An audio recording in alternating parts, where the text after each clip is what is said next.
Hi, and welcome to the Koi Perspective podcast. I'm your host, Joe, and today, obviously, is the first episode. Not only is this the launch of our podcast, but I'm also joined by two koi hobbyists themselves, Dave and Simon. How are we all doing? Yeah, not bad, Joe. How's yourself? I'm all right. How are you, Dave? Yeah, not too bad. Behind the scenes, we know how long it's taken to get here, so we should probably show the intros, but I've not been very well behaved at all. Hi, and welcome to episode 1. Hello, and welcome to the first ever Koi Perspective podcast. Okay. Hi, and welcome to the Koi Perspective. Thankfully, we've got to this point where we've made it into the introductions, which is nice. Yeah, that is nice. We've Get this bit out of the way. Yeah, we'll be fine. Yeah, we've had the giggles, and we're starting this podcast venture. I'm really excited for it.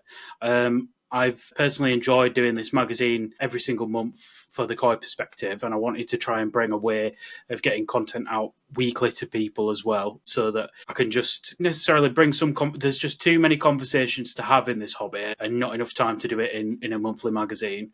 And so I really wanted to open this up to hobbyists like yourselves and to the trade, and also to just in general discuss topics that are happening all the time in koi. And sometimes when you do a magazine, it can take a little bit of time to discuss something relevant, and this is a quicker way of me for getting content out. And when I was thinking about who I was going to have on the podcast, you know, I've known about you two guys as well. You've got your own YouTube channels yourselves. Do you want to tell us why you started your YouTube channel and how you got into koi? We'll start with Simon. It's Joe. Yeah, I mean, the YouTube channel really just came in lockdown, really. I was bored. I mean, I kept koi since 2011. I had my first koi pond. In fact, I first got into fish probably the same way as many other people, really, from a young age, fishing and fish in general. I'd go down to the local res with my dad, be feeder fishing. I'd be down with my 3-meter whip. Yeah, and I'd just fishing for, little silverfish, perch, things like that, bream. And then, yeah, over time, I wanted to start keeping fish of my own. We got to a period where my mother and my dad separated. My mum had a small goldfish pond. And I started going down to the local res with a few friends. I wanted my own fish to look after. We went down to local res fishing, and I just happened to catch a perch. I know at this point in time it wasn't koi, but this perch, I was intent that this was going to be my first fish. So I ended up putting this little perch into a bucket, and without my mother knowing, I actually took it back home and I put it into a little goldfish pond. That's theft, isn't it? Well, technically, yeah. But I put this perch into me mother's goldfish pond with these little goldfish in. We got up next morning, there were no goldfish left. And then a few years passed. I moved out to me mother's home with my partner, now wife. We had a flat. Still didn't have no garden, so I couldn't have my own pond. Obviously, I'd loved fish since a little boy, so I'd always wanted my own fish in my own pond and things like that. So I had a few fish at the time, because we lived in a flat. I had a few little koi in a fish tank. That was my first introduction into keeping a few small koi, really. Yeah. And then in 2011, we moved out and we actually bought our first house, which had a nice garden where we are now. And as soon as we got the keys, I were out there on back garden with a spade digging an hole.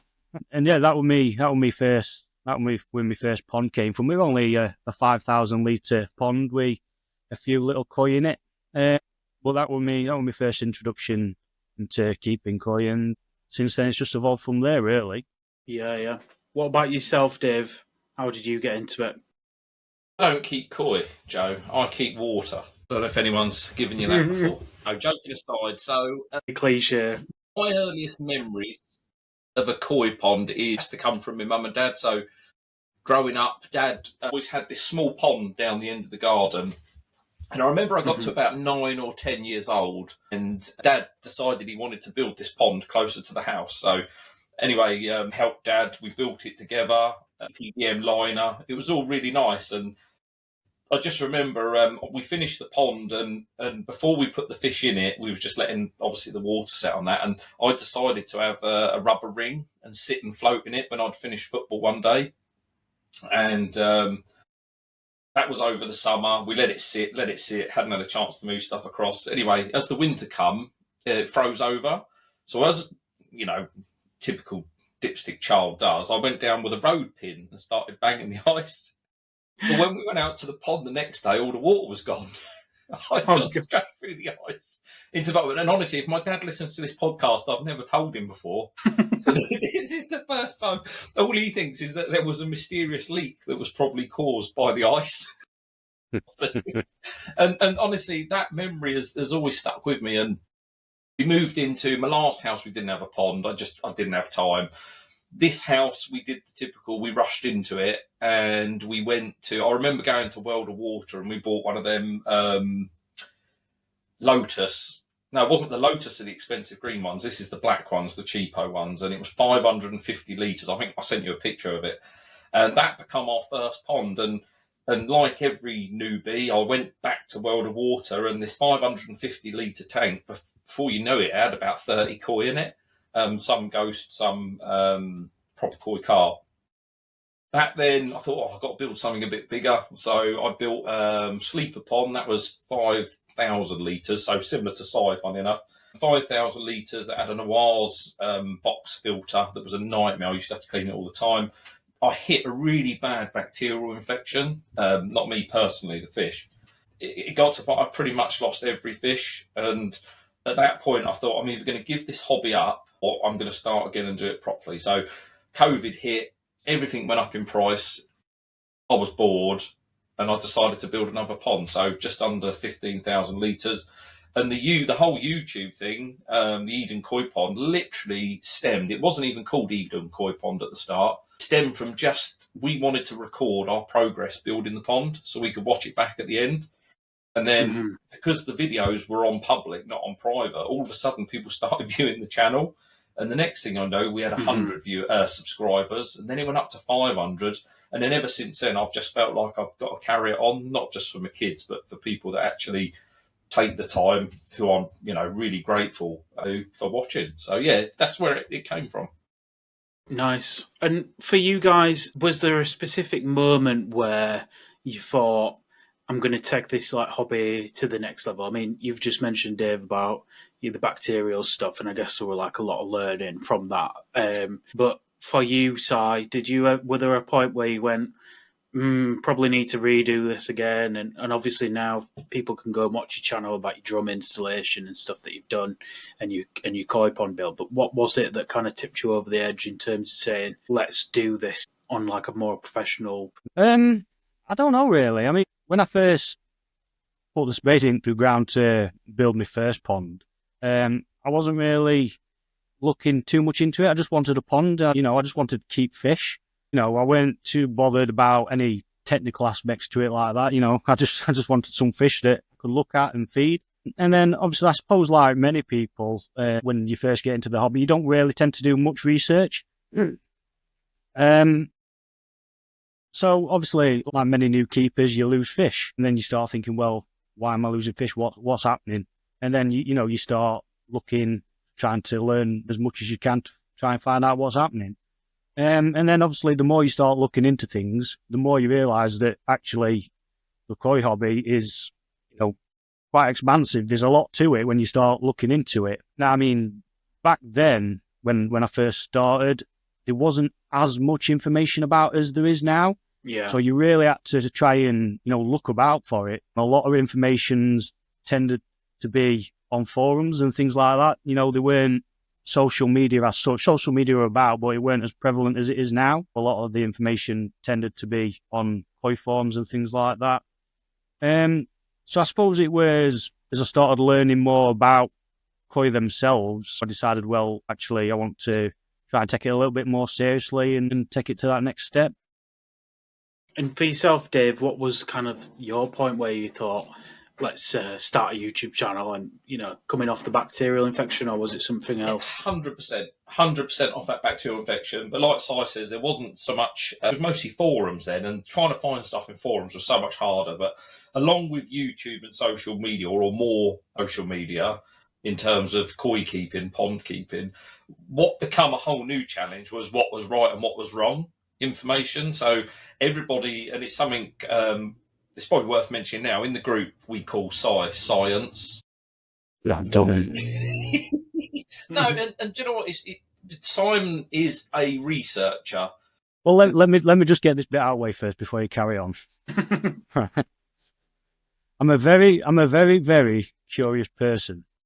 So if there's a question or there's a problem that I don't quite understand or I want to know the answer to, then I'm the kind of person I've just got to know, why something is the way it is.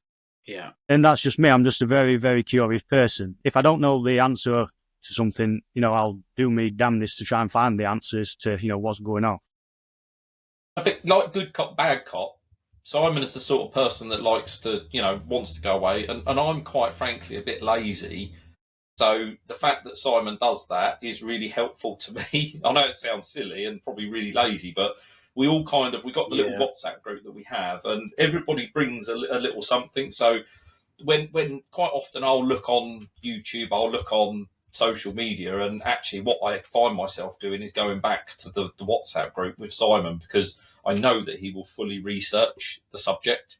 And what I won't get a biased opinion. I'll get a very much factual opinion, or factual, it's not factual opinion, I'll get fact. And if he doesn't know the answer, he then goes away and tries it himself, which is, for us in the group, is brilliant. I'll probably bring, I wouldn't say the comedic factor to the group, probably the blithering idiot factor to the group, but it just works really well. And for me, going in from that 5,000 litre pond into building something big, I 100% wouldn't have been able to do it without people like Si that were out there to give that information. And even now, there's things that I would have done differently, but very much at that point, I looked at the issues that I had, things like the hoovering. The old pond, I had to hoover it out. How do I avoid having to constantly hoover out a pond? There's nothing wrong with hoovering out a pond. It was just, for me and work, it's not practical for me to put that much effort in. So so that's where the bottom drain came in. And you start looking at where your returns come from, and it takes you to a whole new level. But I don't think you ever stop at that level, do you? Because if I built another pond now, it would be very different from the one that I've got. Yeah. It would be bigger for starters. I think you're forever evolving in this hobby. It's not one that you get to the top of or you become the best at. You just continue to grow and grow. And then just when you get on top of something, someone comes out with a different way of doing it, a different product, and away you go again. You're off learning, which is, I think, just as the fish are appealing, the pond is appealing, but that never-ending story for me is quite an appealing part of the hobby. Yeah, it's not like the hobby is not something you can complete, is it? It's not something that you can ever, look back and go, oh, I did it all.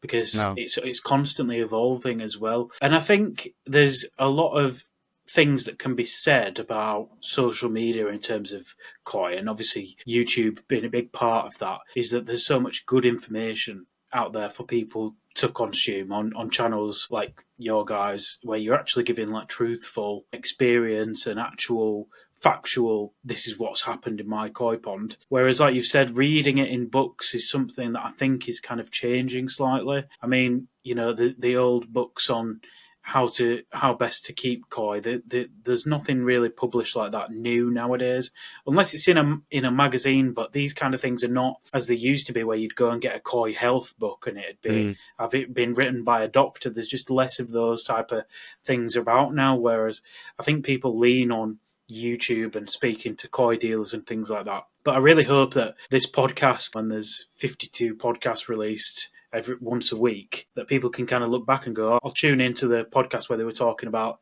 this because I'm building a koi pond. And I really hope it can be an asset to people who were wanting to learn from our collective experience and also any other guests that we get on. But it's not always going to be educational. We've said that with this podcast, we're going to try and get on some guests just to talk about their experience and just talk about, what's going on in the world of koi. So not always is it going to be educational. There might be just some nice stories in there here and there with the trade as well. But yeah, I'm excited about what it can be. We've said that we're going to try our best to try and release this every week on a Sunday afternoon starting in the new year. So it's sat in people's podcast apps every Monday. What would you guys say you're most looking forward to with this podcast? Because for me, I'm just looking forward to getting content out there. But I guess from your side of things, it's a good opportunity to keep learning, Si, if you're one of these that wants to. Yeah, like I say, I'm like a sponge. I'll try and take in as much information as I possibly can to the best of my ability. But yeah, the thing I'm most looking forward to, I guess, is hopefully we get the vast range of people on the podcast that we possibly can from various different aspects of the koi hobby, that's going to share loads of different kinds of information. And hopefully that's going to help us as well as the whole wider koi community. Yeah. What about you, Dave? Is there a specific reason you decided to give up your evenings to do this? Firstly, I wanted to buy a microphone, and this seemed like a really good opportunity to be able to buy a microphone and actually justify owning one. Second, I think what you've given us... You just got to try and get it working properly, Dave. We'll go through IT issues later on. We could do what we've learnt about IT, or what I've learnt about IT. For me, this becomes a conduit for meeting lots of very experienced people that I can sit in front of. And I think I said earlier, didn't I? Wouldn't have the opportunity to speak to a lot of these people unless I was at a show, walking around, or specifically paying a visit. And because I'm right down in the south, everything koi related is hours away. So if I want to go and sit and talk to someone, I've got to drive hours. And people would have seen on the channel, forever driving to get to places. Whereas this brings it to my home. I can actually sit here in the comfort of my own home. Terrible IT aside and internet, I can actually sit here and, like I say, you become a conduit to me actually being able to speak to people. So, and people would have seen my channel and normally probably would have avoided me like the plague, but now they're going to have to sit in front of me on a computer screen and actually talk to me. Yeah. And I think there's a lot to be said for that, just bringing people together. Like, I'm going to flash up my email. It'll be in the description and linked in your podcast apps as well. So if anybody is interested in coming on and having a natter with us, drop us an email. That goes for any hobbyist, anyone in the trade or anything like that. Just give us a bell. I'm pretty open with what's going to go on in this podcast. It's not going to be something where I just say you have to align with my business values to come on my podcast. That's not at all what. But that's what you said to Si and me. But no, it's definitely a case of if it's an open forum really, and I think some conversations in koi can be quite controversial and. Some things can raise a few people's eyebrows, and I'm not exactly chasing that. I think some things need to be discussed, and we always have big talking points in koi. So I'm not avoiding those discussions, neither am I chasing them either, but I'm quite happy to have them on the podcast. And so if anybody wants to come on and discuss. I think it is quite important that all topics are open for discussion, because it's how we all learn and move forward in the koi hobby. Yeah. There has to be a debate, doesn't there? It can't just be a discussion. Along the road, we're going to have debates.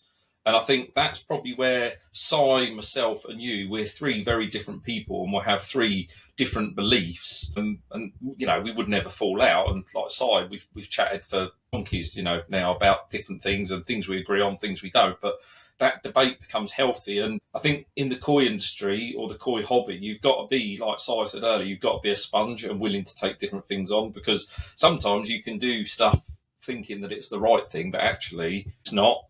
Yeah. Yeah, no, it'd be good having some debates along the way as well. I think that's all part of the learning as well, though, Dave, isn't it? Yeah. Doing some things sometimes that you think's the right thing when actually it's not, because that's how you learn, isn't it? I think recently in the group, wasn't it? I've been running my full flow back to the pond, so 16,500 litres. I've been running it through my air source heat pump. Until I spoke to the other guys, they said, no, you want to be running that slowly. But even in the group, there was a complete difference in people's opinions. Two said run it slow, two of us are running it fast. I'm running it fast because I didn't read the instructions, let's be honest. So I've slowed mine down. But what's happened is by opening up that second valve, it's actually the flow of my bottom drain is now much better than it was. It's not as restricted. But up until that point, 6-7 months I've had that damn thing, and I hadn't even thought to question it. I hadn't even thought to think about how much flow I put through it. But it got picked up in the group just as part of a discussion. And if I hadn't, I wouldn't have put it right. So. Yeah, and I think this, like I say, them type of questions, and it'd be awesome to just get some opinions on what is best in terms of building a koi pond. If I want, like I said to you, do it bigger. It's pretty much usually the consensus. But yeah, definitely, there's so much to discuss. I think koi food is always going to be a big one, and koi health and how to treat for parasites and these kind of things that I want to discuss. I think everything is going to have a huge talking point. And for myself, again, I'll say it again, some of these things I don't necessarily want to, they're not topics that go in my magazine, so to speak. I think I'm going to leave for people that already subscribe to my magazine, like the full feature content where I travel around and go and visit people and go to Japan and these kinds of things. Those will stay in the magazine, but the podcast will be more for these kind of informal chats where we can share opinions. And that's what I think is missing from the hobby, because I don't think there's anyone doing it on like a professional level. There's koi hobbyists out there that do quite a lot, and every single one of them has like a place in the world, and that's not diminishing anything anyone's doing out there. I just really want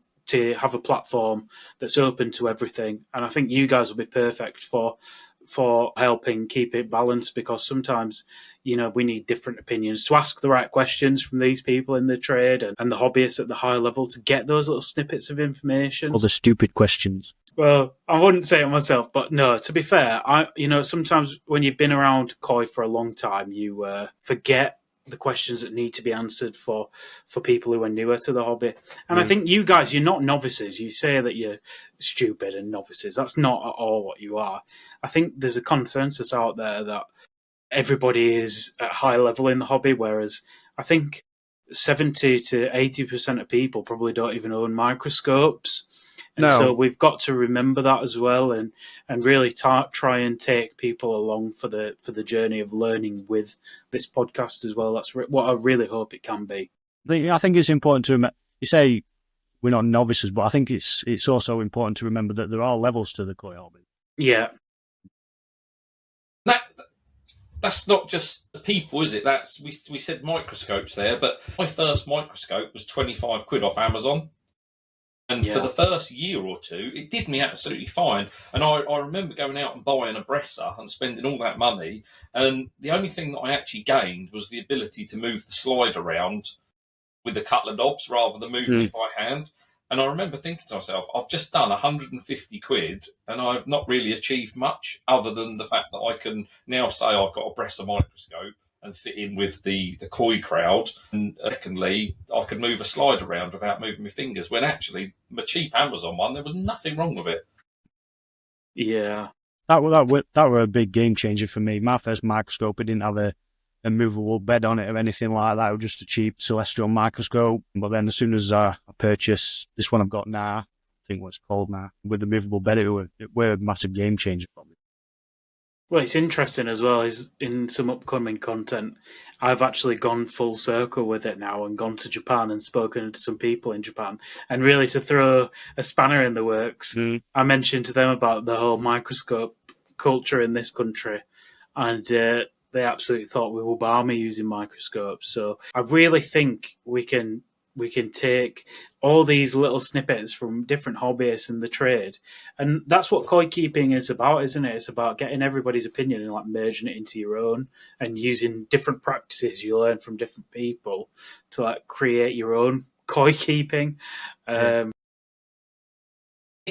Also, so the Japanese don't have, I've heard that a lot from yourself, Joe, and I've read it in other places, other books. The Japanese don't have microscopes. I think the first thing people then think is, is that because they don't have parasites? But no, if you buy something from Japan, if you buy a box of koi, for example, and they arrive, 9 times out of 10, they need treating. Yeah. They'll have flukes, they'll have parasites of some description, and the Japanese don't use it because it's not because it's not needed. It's just something that they choose. It's their culture that they don't. Probably more than likely, if they used a microscope, it would add cost, wouldn't it? Yeah. It would cost time. It would cost money to treat. Then actually, they're better off not being aware whether their fish have got parasites or not, because it's just going to save them money in the long run and save a lot of time. Can you imagine the amount of time that it'd take them to scrape all them fish? Yeah. If they thought they had an issue. I also think a lot of it stems back towards the culture around seasons here and how we respect the growing season of fish, because from what I understand, in Japan, when a koi starts its growing season, so roughly in England that'd be around Easter time. When the koi starts its growing season, there'd be extremely little interference in the pond right up until October in Japan. Yeah. And so usually you'd have got all your parasite treatments out of the way before Easter, before you start your growth season. And then up until October, there would be very little, so no new fish, no netting, no measuring, no scraping, no nothing other than feeding. And that would be the Japanese way of keeping fish. And I do wonder sometimes how much of it is to do with we start the growing season, the temperature goes up, then somebody introduces a new fish or they take a fish out to sell it. And the interference in the season, I believe, is a big part to play, as well as obviously some other things such as poor incoming water supply and things like that. Yeah, definitely. There's a lot to be discussed. And for a novice, they could be looking at it and all they want to do is go to the garden centre or the koi dealer and pick up a koi. That's it. There's that buzz about going to buy a fishing thing. Yeah. And you can't take that away. And like, for instance, our koi shows in this country, I can't say that dealers shouldn't sell koi at the koi shows, because for some koi dealers, that's make or break whether or not they should sell koi at the August, September, July koi shows, But if you told the Japanese that's what's happening, they'd probably think it's absolutely balmy, because that's their respect of the growing season with from what I understand anyway. And like I say, that you get these little snippets of knowledge, and I haven't practiced that knowledge. That's something that I've learned about only this last 12 months, but I'll certainly be trying to take that forward into next year and see if it makes a difference. Yeah. Talking to, I can't remember whether it was Tony or Keith at Koi Water Barm, but I'm sure it was Keith now, actually, at one of the growing shows we've done. And he said, like when you're playing a game, say Mortal Kombat or Tekken, whatever, and every time you get hit, it drops your health down. And he described it as that. You've got a nice sort of ozai koi, you put it in your pond.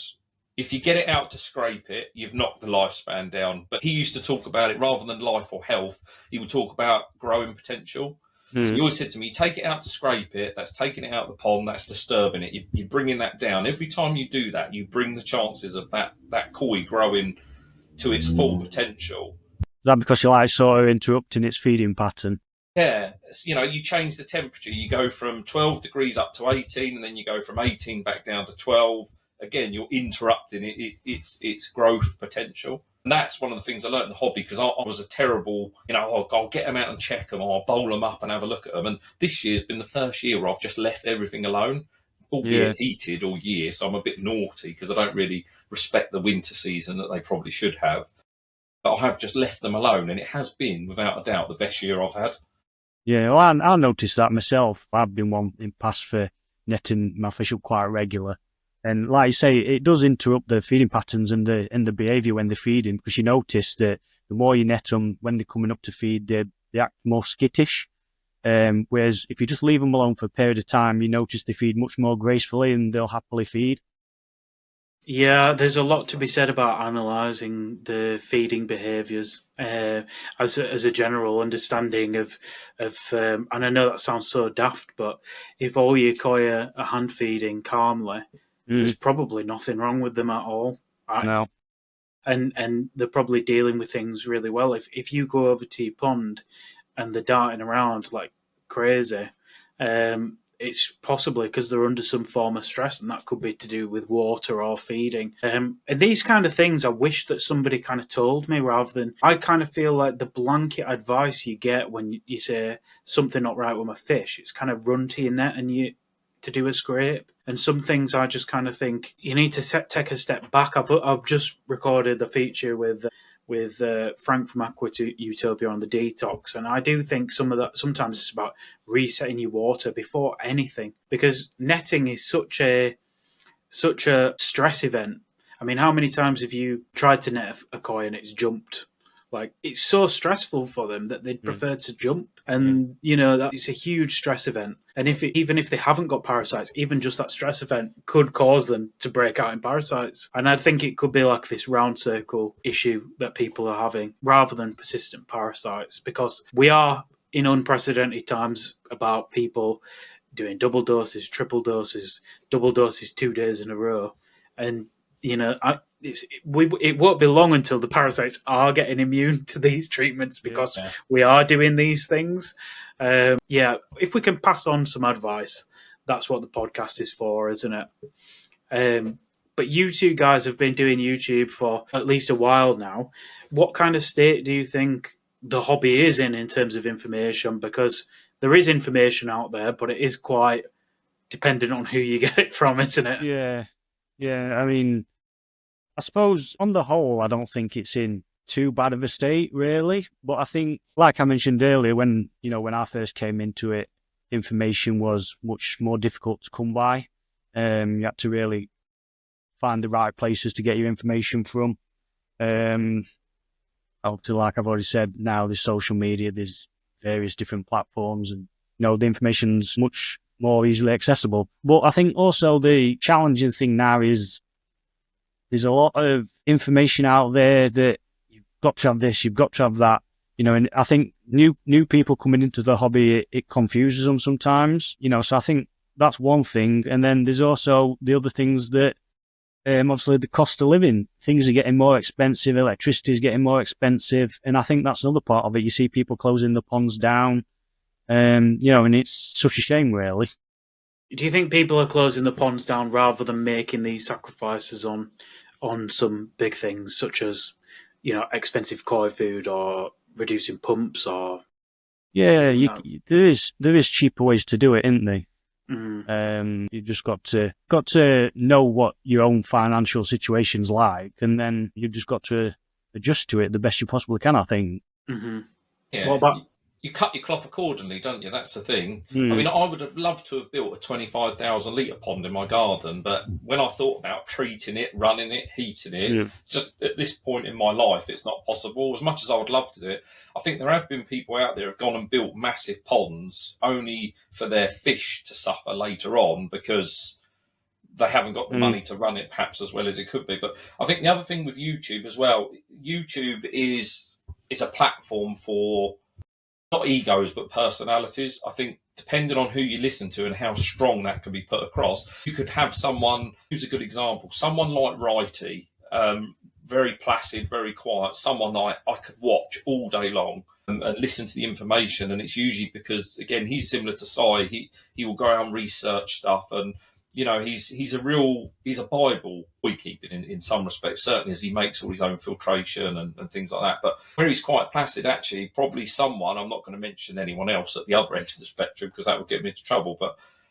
there's other people that are perhaps shouting louder with absolute rubbish information. But when the people come into the hobby, they're the ones that the newbies are attracted to, and you have to sort of just sit back and think, you're in the wrong place for information, but at the same time you don't want to upset said people on YouTube. So it's difficult, really. YouTube should be a very small percentage of learning. So if you need to learn something, 20% book, 20% forum, 20% whatever, old koi keepers that but probably the smallest amount should be YouTube, and it should be like 5%, probably no more, because although you've got channels out there like Size that are very informative, for every one of those channels, there's 10 channels that, like mine, that are a bit more slapdash and perhaps not. Although I don't tend to give advice out. I let people see me make the cock-ups. and they can learn Yeah. from that. I don't tend to sort of wax lyrical about doing things in certain ways, but yeah, it should be a very small percentage. If you're a newbie to the hobby and you're listening to this, go and buy an old koi book, because the person that wrote that book spent probably 10, 15 years researching those subjects to write that book, whereas some people on the internet spend 10 minutes logging on and creating an account to give their opinion of koi. And that'll probably, in the industry, and certainly in the YouTube stuff, people will be sitting there going, "Oh, that's an awful thing to say," but it's the truth. It's really typical of the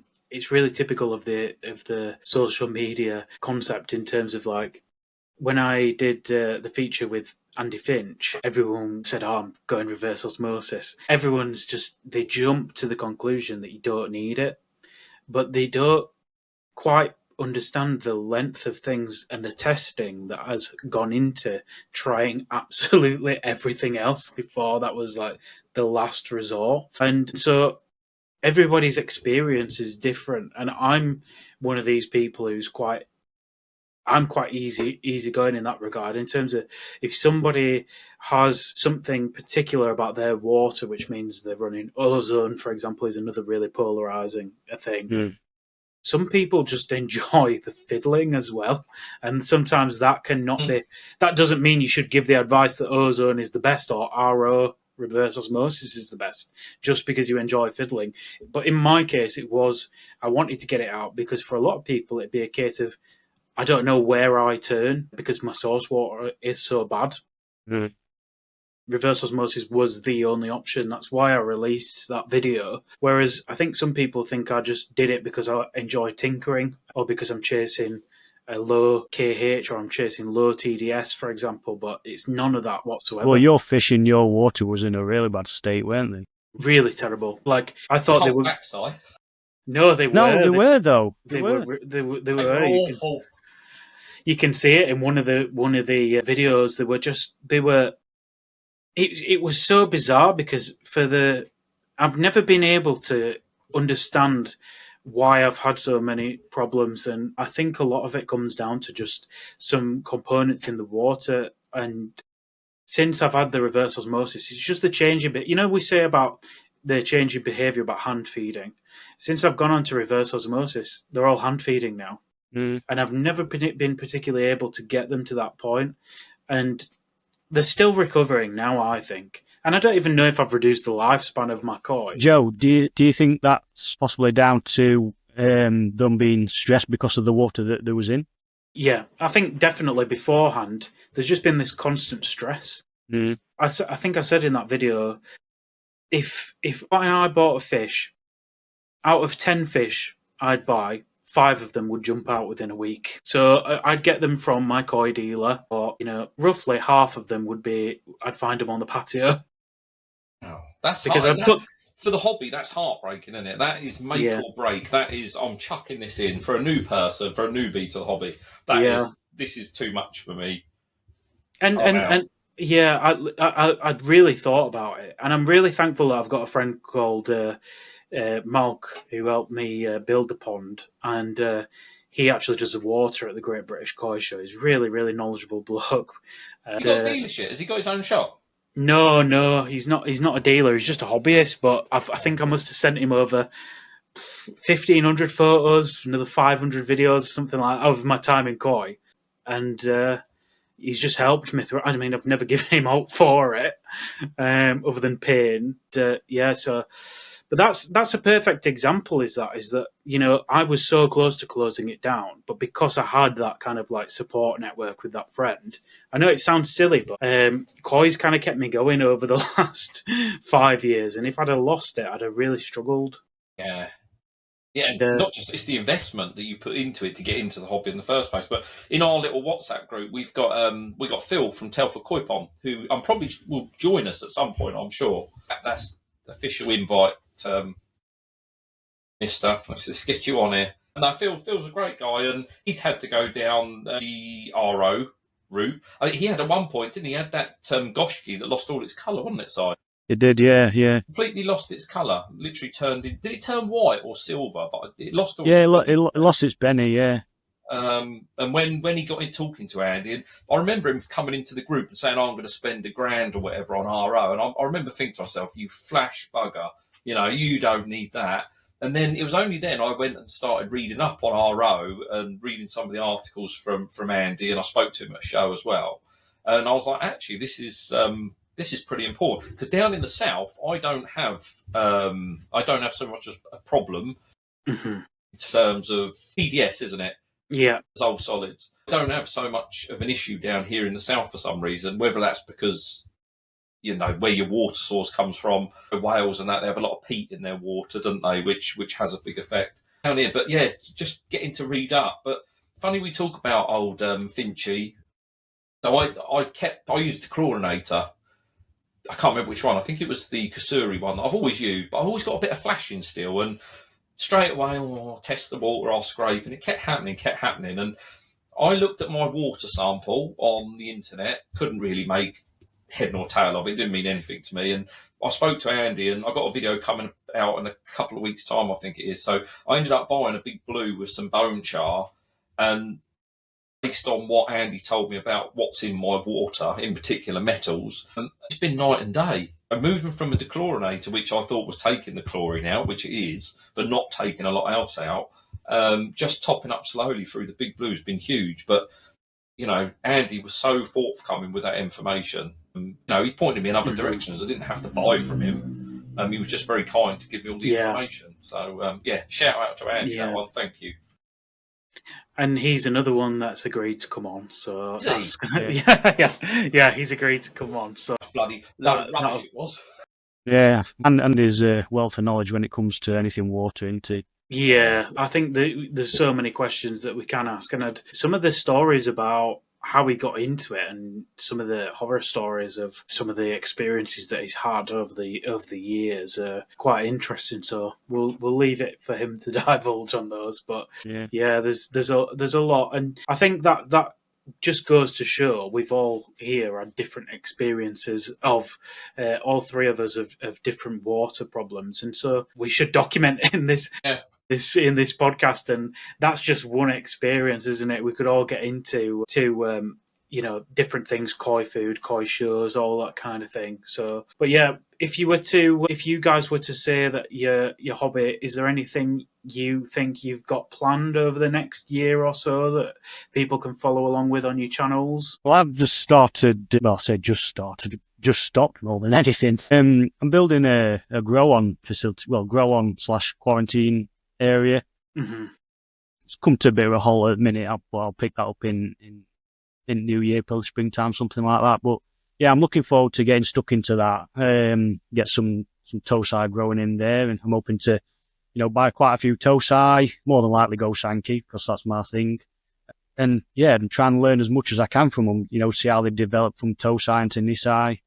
And I think, well, that's all part of learning, isn't it? So you learn through your different varieties. See how they develop. What about you, Dave? What have you got going on? I don't want to sound like I'm copying Si now. I think this year I've wanted to, so people that watch the channel will know that I had a grow on at the start of last year, and I actually ended up shutting it down because I made the mistake of not getting on top of my main pond. So what the grow on ended up doing was taking my mind and my concentration away from the main pond. So because that wasn't where it should have been, and 100%, my main pond then suffered because I was faffing around with this grow on. So I closed that down. So next year I'm very keen. So I've put in planning to put an extension on the side of the house. I do a lot with my local dealer, toy dealer. Do a lot with my local dealer. So we got the raffle group and things like that. And I want to try and make that a bit bigger. I enjoy. I've got some fry behind me at the moment. I would say to anyone, get your main pond sorted, but the most fun is taking fry or tosai and getting them big, isn't it? Getting them to where you want them and getting to something that you're really proud of. And it doesn't have to be show quality, but just getting something to a point where you can look at it and say, I grew that. And I think as well with the grow on stuff, it's the best form of learning. And you will lose fish along the way. If you have fry, you'll probably lose 80% of those fry, but you learn a heck of a lot from it. So I am keen to get back to grow on. Now my pond's stable, I just want to get out and enjoy. We've got a lot of trips planned. We've got some good dealers on board, doing some good events with. Some bloke keeps pestering us about a podcast or something that we got to go and do. And so I think that's probably key. Grow on and the social side for things. And I would like as well being inspired by one of your videos containing some certain Easter shower that we've spoke about, and seeing Si this year at the Young Koi Show, Junior Koi Show. I'd really, really like to have a go at showing, but I'm only going to do it when I feel I have enough experience and competence to do so. But I would really like to get to that point. Yeah, I think that's a subject I'd really like to discuss with Si, his first time showing. We'll save that for another podcast, I think, because that's going to be a full hour, I think, in first time showing. But I'm also building a grow on tank, so all three of us are in. I think we're all very similar stage where we've done the main pond, and the next form of growing our knowledge is actually growing fish.